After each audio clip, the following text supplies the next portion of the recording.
Hi folks, I want to bring you up to speed with something that's happening today, which is that I've developed mild symptoms of the coronavirus. That's to say a temperature and a persistent cough.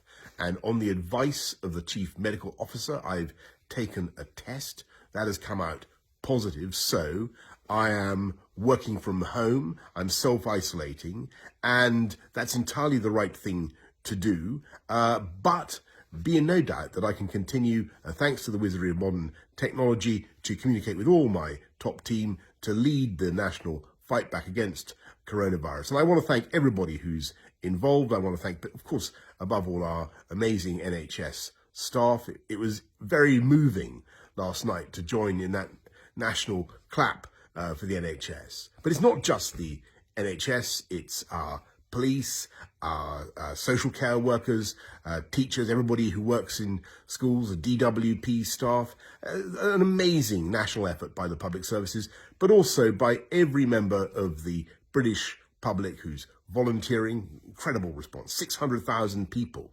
have volunteered to take part in a great national effort to protect people from the consequences of coronavirus. I want to thank you.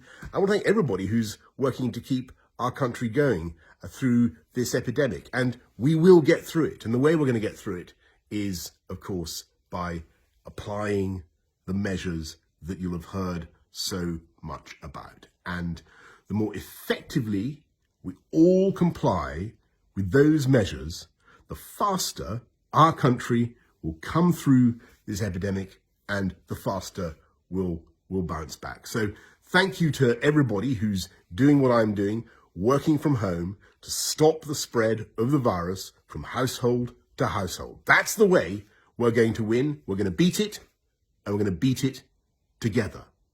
Stay at home, protect the NHS, and save lives.